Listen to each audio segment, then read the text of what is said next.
Bienvenue à cette vidéo sur le système respiratoire. Le but du système respiratoire est assez simple. Si on dessine un être humain, l'être humain a besoin de faire entrer de l'oxygène et doit faire sortir du CO2. Maintenant, la raison que nous devons faire entrer l'oxygène dans notre corps et faire sortir le CO2, c'est que chacune de nos cellules, si on remplace le petit bonhomme avec une cellule, nos cellules sont en train de faire la respiration cellulaire et donc ont besoin de faire la même chose. Ils vont entrer de l'oxygène, ils utilisent l'oxygène pour brûler leur glucose et ils vont libérer du CO2. Alors l'oxygène qui rentre dans notre bouche ou dans notre nez se rend dans nos poumons et doivent ensuite se rendre jusqu'à nos cellules pour qu'elles puissent s'en servir. Elles vont produire du CO2. Ensuite, le CO2 doit retourner aux poumons et se faire expulser de notre corps. Les poumons remplissent essentiellement toute la cage thoracique. Alors, si vous regardez les petits ovales jaunes qui sont ici, j'imagine qu'ils sont jaunes, moi je les vois jaunes, ils délimitent la cage thoracique de chaque côté de notre corps. Et les poumons et le cœur remplissent à peu près tout cet espace. Si on regarde ce poumon ici, ça c'est ce qu'on appellerait le poumon droit. Et oui, dans cette image, le poumon droit est à gauche, car cette personne nous fait face et notre droite est sa gauche, sa droite est notre gauche. Et donc, ça ferait de ceci le poumon gauche. Si on regarde le poumon droit, il est fait de 1, 2, 3 lobes. Alors, on peut voir les petites limites ici, là, qui délimitent les lobes. Alors, en voilà 1, en voilà 2 et en voilà 3 démarcations pour les lobes.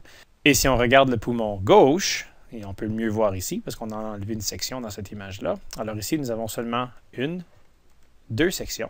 Alors 2 lobes pour le poumon gauche. La raison que le poumon gauche a seulement 2 lobes, c'est qu'on a dû faire de la place pour le cœur. Le cœur est au centre de notre poitrine, couvert par le sternum, et il est orienté légèrement vers la gauche, donc il occupe plus d'espace sur le côté gauche, et donc le poumon gauche est un peu plus petit que le poumon droit. Seulement 2 lobes sur le côté gauche et 3 lobes sur le côté droit. Maintenant, quand on inspire, on a 2 options. On peut inspirer par la bouche ou on peut inspirer par le nez. En réalité, il est toujours mieux d'inspirer par le nez et d'expirer par la bouche. Maintenant, on peut expirer par le nez aussi ou par la bouche, ça ne fait pas grande différence. Quand on inspire par le nez, il y a des avantages. Il y en a 3. Alors, le premier avantage, quand on inspire par le nez, la façon que nos cavités nasales sont construites, l'air touche plus les parois et se fait réchauffer. En plus de se faire réchauffer, dans notre nez, il y a du mucus et il y a aussi des poils. Et ça agit comme un système de filtration pour capter des saletés, de la poussière, des allergènes, des cochonneries, des bactéries qui autrement s'infiltreraient jusque dans notre système respiratoire et pourraient causer des infections et autres problèmes. Alors, on réchauffe l'air, on filtre l'air et en plus, on va humidifier l'air quand elle rentre. Alors, en touchant encore les parois et le mucus qui est dans ces parois, l'air va devenir plus humide et pour faciliter l'échange gazeux, l'air a besoin d'être humide. Chaud pour ne pas trop abaisser la température de notre corps et humide pour assurer un bon échange gazeux. Maintenant, le trajet que l'air va suivre, c'est nos fosses nasales, ensuite passer à travers le pharynx. Encore une fois, le pharynx, c'est le mot scientifique pour la gorge. Et une fois qu'on traverse le pharynx, on va entrer dans l'ouverture du système juste ici, qui est la glotte. Et la glotte démarque aussi l'ouverture ou le début de cette petite structure juste ici, qui est le larynx. Alors ici, on peut voir le larynx vu de face, et ici, on peut voir le larynx vu d'en arrière. Qu'est-ce que c'est le larynx? Le larynx, c'est essentiellement notre boîte vocale. Là-dedans, on retrouve les cordes vocales, et quand l'air passe, soit dans une direction ou dans une autre, mais préférablement quand l'air sort, l'air fait vibrer les cordes vocales, et on peut faire du son avec notre voix. Et en plus, la bosse qu'on a dans notre cou, qu'on appelle la pomme d'Adam, est causée par ce bout de cartilage qui est juste là, qui fait partie de notre larynx.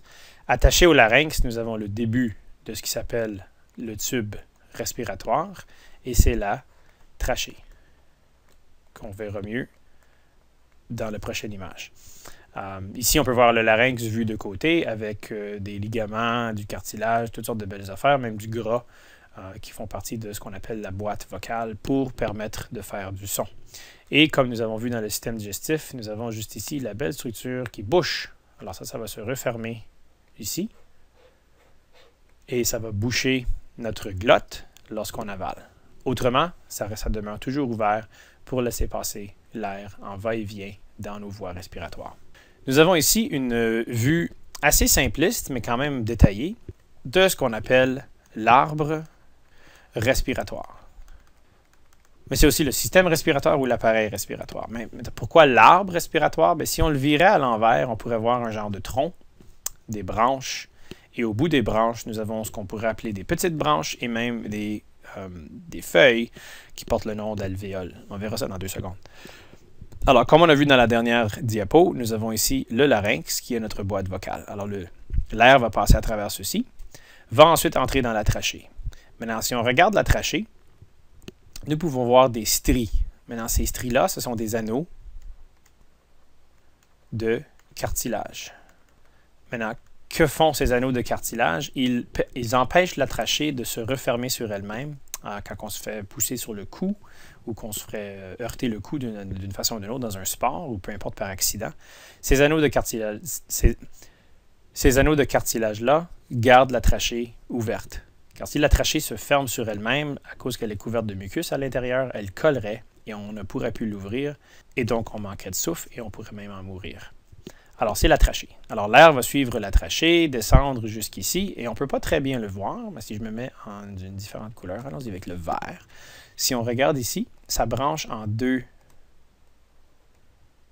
directions, parce qu'évidemment, nous avons 2 poumons. Alors, le tube, qui est la trachée, se sépare en 2 bronches. Les 2 bronches majeures ici. Et ensuite, les bronches majeures vont se diviser en de plus en plus petites bronches. Éventuellement, ce sera des très petites bronches qu'on appelle des bronchioles. Et ensuite, on termine avec ce qu'on aurait juste ici, qui sont des tout petits sacs que je vais grossir dans 2 petites secondes. Juste là. Alors, ce que nous avons ici est grossi juste là. Alors, un grossissement de nos petits sacs. Alors, on a les petites bronchioles qui sont ici, les tout petits tubes. Et ça se délimite ensuite avec des grappes, ce qu'on appelle des grappes alvéolaires, qui sont nos petits sacs juste ici. Alors, les alvéoles, un seul sac, et un groupement de sacs, ça serait notre grappe alvéolaire. Quelle est la raison d'être des grappes ou des alvéoles? C'est d'augmenter la surface pour les échanges gazeux. Si nos poumons étaient seulement un grand sac, on aurait très peu de surface pour faire les échanges gazeux. Alors, en ayant beaucoup de petits sacs, on a des millions d'alvéoles, si tu veux, dans chacun de nos poumons. On a beaucoup plus de surface pour faire entrer l'oxygène et faire sortir le CO2 de notre corps. Puis on peut voir ici, il n'y en a pas ici, on les a enlevés, là, mais juste ici, sur nos grappes alvéolaires, nous avons ce qui ressemble à une toile d'araignée, en bleu et en rouge. Ça, ce sont des vaisseaux sanguins qu'on appelle des capillaires alvéolaires ou les capillaires pulmonaires. Et leur job, c'est de venir ramasser justement l'oxygène qui entre et de venir donner le CO2 qui sort. Prochainement, nous avons ici un squelette où on peut voir la cage thoracique. Alors, l'être humain, comme beaucoup d'autres animaux, est divisé en 3 segments. Nous avons la tête, ce qu'on appelle le thorax, je vais l'écrire ici. Et la dernière partie, à peu près de là jusqu'à là, c'est ce qu'on appelle l'abdomen. Alors, nos jambes sont connectées à notre abdomen, nos bras sont connectés à notre thorax, et ce qu'on appelle la section qui est délimitée juste ici, que je trace en bleu, c'est la cage thoracique. Et on a un zoom-in ici sur la cage thoracique. Alors, quel mot pouvons-nous voir dans thoracique? Bien, on peut voir le mot thorax, parce que c'est la cage qui délimite notre thorax. Nous avons l'os au plein milieu, juste ici, qui est le sternum. protège notre cœur et aussi le centre d'ancrage de nos côtes en avant de notre corps. Le centre d'ancrage à l'arrière de notre corps, c'est notre colonne vertébrale. Ça fait tout le tour. Ça s'en vient ici. La partie plus blanche, c'est du cartilage. Ça, c'est de l'os. Ça, c'est du cartilage. Cartilage et de l'os. Alors, l'os, évidemment, ce sont les côtes. Et le cartilage attache nos côtes à notre sternum pour tenir solidement la cage thoracique. Nous avons une coupe de côtes qui sont pas connectées au devant de la cage thoracique, mais seulement connectées à l'arrière. Mais en général, la grande majorité de nos côtes, on a 10 paires de côtes qui sont connectées ou ancrées au sternum à l'avant. Qu'est-ce qu'il y a dans cette cage thoracique? Bien, si on y va avec le rouge, nous avons à l'intérieur de ceci nos deux... c'est mal dessiné, là, mais on prend le principe. Alors, à l'intérieur de la cage thoracique, nous avons les deux poumons. Maintenant, entre chaque côte, nous avons des muscles. Okay? Nous avons aussi des muscles à l'extérieur des côtes. Alors, fixons notre regard sur le côté gauche de cette image. Ces muscles-là se nomment les muscles intercostaux ou muscles intercostales au singulier. La fonction des muscles intercostaux, c'est d'augmenter. Quand ils contractent, ils vont augmenter l'espace entre les côtes. Il y en a d'autres qui vont tirer les côtes vers le haut. Et en augmentant l'espace entre chaque côte, on va augmenter le volume total de la cage thoracique. Nous pouvons aussi voir juste ici une petite partie anyway, du muscle qui est le diaphragme. On verra ça dans une autre diapo. Et ces muscles-là, ce seraient les muscles qui nous permettraient d'inspirer. Alors, lorsqu'on inspire, on va contracter ces muscles-là pour augmenter le volume de notre cage thoracique, contracter le diaphragme pour augmenter le volume de notre cage thoracique. L'autre côté, nous avons ce qu'on pourrait appeler nos muscles squelettiques qui nous permettent d'expirer. Alors, nous avons encore des muscles intercostaux qui, dans ce cas-ci, vont se dilater, alors vont relaxer et vont rapetisser l'espace entre les côtes, donc écraser la cage thoracique et donc écraser les poumons.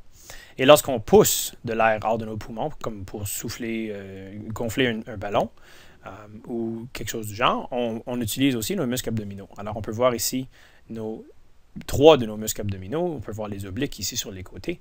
En flexant ces muscles-là, on est capable d'exercer une force supérieure et faire sortir l'air encore plus fort de nos poumons. Nous avons ici enlevé certaines côtes au devant. Nous avons enlevé le sternum pour exposer les poumons davantage. Nous avons le cœur dans le milieu. Et ici, au bas, cette structure, et on dit que c'est une structure en forme de parachute. Alors, pour s'imaginer un peu la forme que prend le diaphragme, on pourrait s'imaginer le parachute quand il est ouvert par-dessus le parachuteur et bombé vers le haut. Alors, quand le diaphragme se contracte, ce qu'il faut comprendre, c'est que le diaphragme va descendre, va baisser. Et nous allons apprendre dans 2 petites secondes que le diaphragme, il est collé aux poumons, ou plutôt les poumons sont collés au diaphragme. Et quand le diaphragme baisse, bien le bas des poumons doit baisser avec. Et vu que le haut des poumons est connecté ici en haut et tout le tour aux côtes, le bas va baisser et donc le volume des poumons a besoin d'augmenter, alors les poumons vont gonfler. On vient de voir que les poumons sont collés au diaphragme et sont aussi collés à la cage thoracique. La question est comment est-ce que ces poumons-là collent à leurs environs? La réponse est très simple. C'est accompli par un tissu spécialisé qu'on appelle la plèvre. Maintenant, la plèvre, si on regarde ici, le contour en bleu, tout le tour du poumon, okay, cette petite partie juste là, c'est ce qu'on appelle la plèvre. Alors, elle est indiquée ici par la cavité pleurale qui indique l'espace entre la plèvre et les côtes. Alors, si on grossit cette région-là juste là, on regarde là-bas et c'est ce dessin juste ici. Alors, on peut voir ici une côte. Ça, ce serait un des petits ovales qui est là. On peut voir un muscle intercostal qui est la partie rouge ici. Et le poumon. Alors, une petite partie du poumon ici à droite. Entre les deux, vous avez un espace. Cet espace-là est plein d'un liquide qu'on appelle le liquide pleural. Le liquide pleural remplit la cavité pleurale, alors l'espace pleural, si tu veux, Et ce liquide-là, il est formé ou il est sécrété par la lisière en rouge ici, qui est la plèvre. Maintenant, la fonction de la plèvre, c'est de sécréter le liquide. Que fait le liquide? Bien, le liquide, c'est ce qui permet au poumon de coller à la cage thoracique. Et on peut s'imaginer le même principe ici. Les poumons vont coller avec le liquide pleural au diaphragme. Alors, le liquide pleural permet de coller et permet aussi de glisser. C'est-à-dire, quand les poumons gonflent, à cause que les côtes bougent ou que le diaphragme bouge, il y en a un qui va glisser par là-bas et il y en a un qui va glisser dans l'autre direction. Et à cause que ce n'est pas actuellement physiquement ancré l'un sur l'autre, on a un glissement qui est permis ici par le liquide pleural. Maintenant, les 4 formes de respiration. Le mot respiration, quand il n'y a pas un autre descripteur à côté, alors juste respiration tout court, ça signifie tout simplement l'action d'inspirer et d'expirer. Alors, l'air entre dans nos poumons, l'air sort de nos poumons. Bien que dans l'air, il y a en grande partie 3 gaz, l'azote, de l'oxygène et du dioxyde de carbone, l'air est majoritairement formé d'azote. Alors, on parle ici d'environ 80% de ce qu'on inspire, c'est de l'azote. À peu près une vingtaine de pourcents, c'est de l'oxygène. Alors, on peut voir que ça fait déjà 100, mais c'est parce que c'est arrondi, là. Et il y a des traces de CO2. Alors, on peut parler là, de 0,03% ou des quelques peu de CO2. Quand on inspire, tout ça, ça entre dans nos poumons. Maintenant, lequel nous intéresse? Seulement l'oxygène. Alors, c'est lui qu'on va mettre dans notre dessin. Quand on expire, on va expirer les 3. On va expirer moins d'oxygène qu'on a inspiré, bien certainement. Mais ce qui nous intéresse quand on expire, c'est le CO2. Alors, c'est ce qu'on va représenter dans notre dessin. Alors, à quoi va ressembler le dessin? Bien, on va dessiner ici une alvéole, une représentation très schématique de nos poumons, avec une seule alvéole, et ici, on aurait une bronche. Maintenant, qu'est-ce qu'on veut voir lors de la respiration? Bien, on veut voir de l'air qui entre, et ça, c'est l'oxygène qui nous intéresse. Et on veut voir de l'air qui sort, et ça, c'est le CO2. C'est aussi simple que ça. De l'autre côté, la respiration externe, ça, c'est l'échange gazeux. Mais pas n'importe quel échange gazeux. On parle de l'oxygène qui entre dans notre sang et on parle du CO2 qui sort de notre sang. OK, alors le dessin ressemblerait à quoi? Bien, on aurait notre alvéole, comme tantôt. OK, alors ça, c'est l'alvéole. On a déjà l'oxygène qui est entré. Pourquoi? Parce qu'il est entré dans l'autre dessin. À côté de ceci, qu'on va mettre en rouge, on aurait un vaisseau sanguin, ce qu'on a appelé tantôt un capillaire alvéolaire. Et dans ce capillaire-là, nous avons du dioxyde de carbone. Comment est-ce qu'il s'est rendu là? On va le voir tantôt. On va voir que l'oxygène va entrer dans le sang par diffusion et le CO2 va sortir du sang pour entrer dans l'alvéole. Donc, lorsqu'on va expirer, ce CO2-là pourra sortir. La respiration interne maintenant, même principe, c'est l'échange gazeux. Mais ici, ce n'est pas n'importe quel échange gazeux, c'est l'oxygène qui entre dans nos tissus et c'est le CO2 qui sort de nos tissus. Alors, un autre dessin, en rouge, nous allons mettre un capillaire. Maintenant, ce capillaire-là, il pourrait être partout. Il pourrait être dans le pied, dans la main, dans l'intestin. Ça ne dérange vraiment pas. Même principe. Et à côté de ceci, nous allons mettre une cellule. Cette cellule-là représente les tissus de notre corps. Ça pourrait être n'importe où. Encore une fois, ce capillaire-là vient de nous apporter de l'oxygène qu'on a ramassé dans les poumons. Alors, l'oxygène va sortir du capillaire pour rentrer dans l'espace interstitiel, éventuellement dans la cellule. La cellule nous a déjà produit du CO2. Alors, on a du CO2 qui s'est accumulé dans l'espace interstitiel. Ce CO2-là va être ramassé par le sang. Je répète, ça, c'était un capillaire. Il va ramasser ça par le sang. Et le sang va apporter ça va ramener ça au poumon.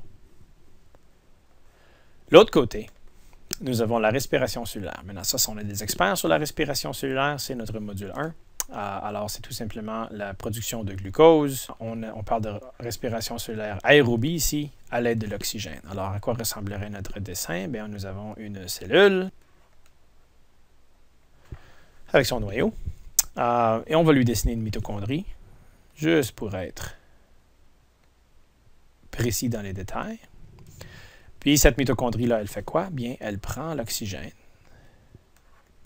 qu'on vient d'apporter ici et va s'en servir pour brûler son glucose et produire du CO2 qu'on a vu s'accumuler juste ici. Alors, si on met les 4 respirations ensemble, nous avons le trajet complet de l'oxygène et du CO2 dans notre corps. On verra ça en détail tantôt. Mais avant, parlons très rapidement de l'inspiration et de l'expiration. Alors, nous avons ici une petite image qui représente les mouvements des muscles et des poumons lors de notre inspiration.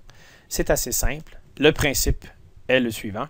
Il faut que la pression dans nos poumons diminue si on veut faire pousser l'air. Alors, l'air va toujours être poussé dans nos poumons par la pression atmosphérique. Il faut que cette pression ici devienne plus forte que la pression ici, sinon l'air ne pourra pas rentrer. Comment est-ce qu'on fait diminuer la pression? Bien, on va faire 2 mouvements musculaires. Nous allons contracter les muscles intercostaux pour augmenter l'espace entre les côtes. Donc, la cage thoracique va gonfler et va emmener les poumons avec elle. Et nous allons aussi contracter le diaphragme pour baisser le diaphragme et apporter les poumons avec lui. Alors, le volume de la cage thoracique et des poumons augmente. Si le volume augmente, la pression à l'intérieur diminue et donc la pression atmosphérique devient maintenant plus grande que la pression intrapulmonaire. Ça veut dire la pression à l'intérieur du poumon. Et donc, l'air est poussé par l'atmosphère dans nos poumons. Nous venons d'inspirer. Pour expirer, c'est l'inverse. On veut que la pression à l'intérieur de nos poumons augmente pour qu'elle devienne plus grande que la pression atmosphérique, qui, elle, n'a pas changé. Ce n'est pas nous qui inspirons et expirons qui va changer la pression atmosphérique. On a besoin d'augmenter cette pression. Encore une fois, c'est la pression intrapulmonaire qui va nous permettre de pousser l'air hors de notre poumon. Pour faire ceci, pour augmenter la pression, on va faire les mouvements inverses. On va écraser les poumons en diminuant le volume de la cage thoracique et on va écraser les poumons en relaxant, en dilatant le diaphragme pour qu'il remonte et écrase les poumons. Alors, le volume diminue, ce qui fait augmenter la pression, et l'air est poussé hors de nos poumons. Ça ressemblerait à quoi? Bien, ça serait essentiellement inspiration, expiration.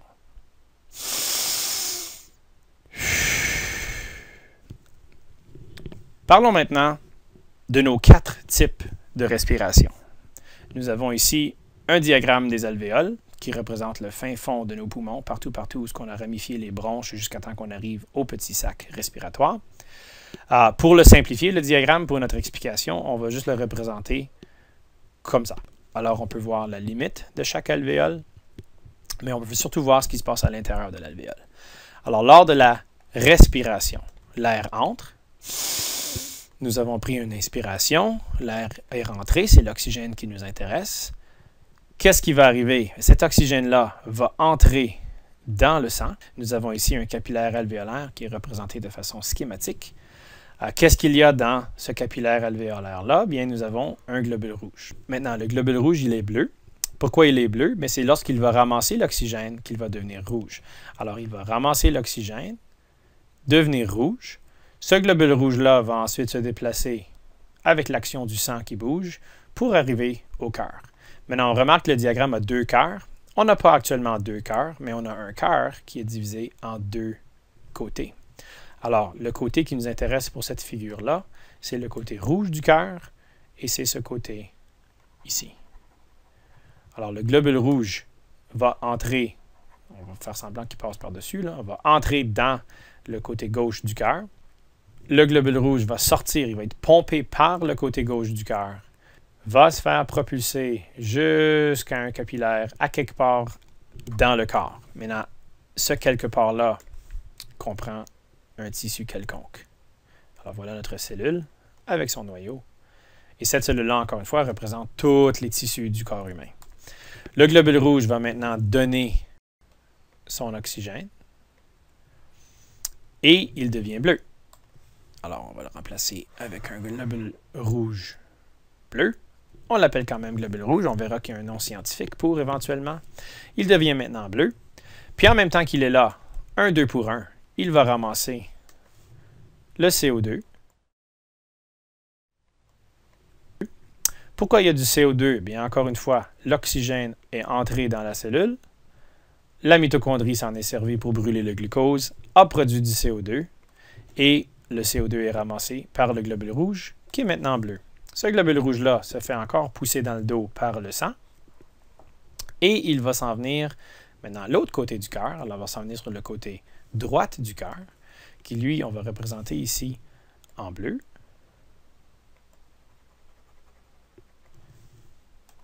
Le globule rouge, qui est bleu, va se faire propulser jusqu'au poumon, c'est-à-dire jusqu'au capillaire alvéolaire, où on l'avait vu au tout début. Et vu qu'il transporte maintenant son CO2, il va donner son CO2 à l'alvéole,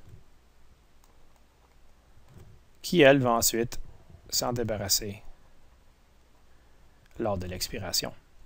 Nous avons ici nos quatre. Alors, nous avons ici nos 4 formes de respiration. Nous avons la respiration, l'air entre, l'air sort. Nous avons la respiration externe, l'échange gazeux auprès des alvéoles et le sang.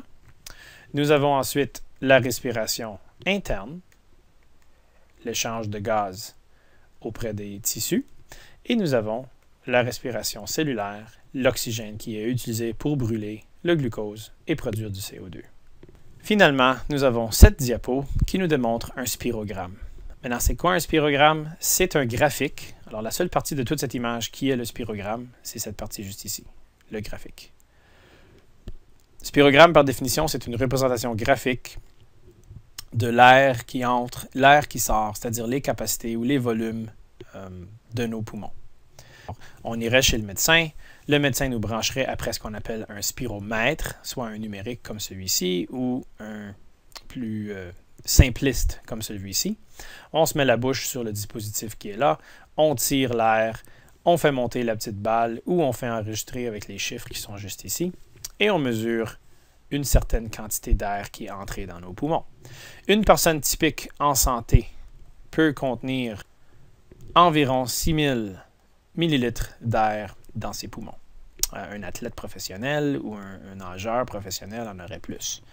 Alors, ce qu'on aurait juste ici, si on avait des zigzags qui faisaient ça comme ceci seulement, on serait en train de faire entrer et sortir ce qu'on appelle le volume courant, qui est à peu près 500 millilitres. Maintenant, si on prend une inspiration forcée, alors une grande inspiration, et on s'en va jusqu'au maximum d'air possible que nos poumons peuvent contenir, c'est-à-dire de là jusqu'à là, nous parlons maintenant de notre volume de réserve inspiratoire.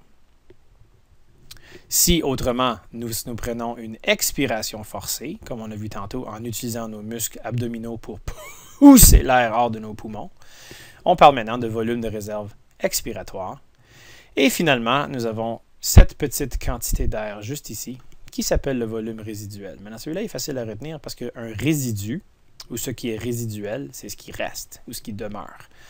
Et le volume résiduel va toujours demeurer, ce n'est pas toujours le même, l'air est constamment mélangé avec la nouvelle inspiration et la nouvelle expiration, mais environ 1000 à 1200 millilitres d'air devrait demeurer, j'ose pas dire trappé, mais devrait demeurer dans nos alvéoles pour permettre aux alvéoles de rester gonflées. Si on élimine toute l'air, alors si on descendait là jusqu'à 0, on enlèverait toute l'air qui devrait se retrouver dans l'alvéole. Et si on enlève toute l'air de l'alvéole, bien l'alvéole va tout simplement s'écraser sur elle-même. Elle est très humide à l'intérieur et donc elle va coller et on ne pourrait plus respirer. Alors, le volume résiduel est essentiellement là pour empêcher nos poumons de s'affaisser. Ce qui veut dire s'écraser sur eux-mêmes et nous empêcher de respirer. Si on combine certains volumes, je ne rentrerai pas dans ça en détail, mais disons on combine le volume de réserve inspiratoire et le volume courant, on forme ce qu'on appelle la capacité inspiratoire. Et un autre exemple, le volume de réserve expiratoire avec le volume résiduel, c'est ce qu'on appelle la capacité résiduelle. Nous avons aussi la capacité vitale, qui est celui-là, celui-là et celui-là, et la capacité pulmonaire totale, qui s'explique tout seul parce que c'est capacité pulmonaire totale, donc le 6000 ml au complet.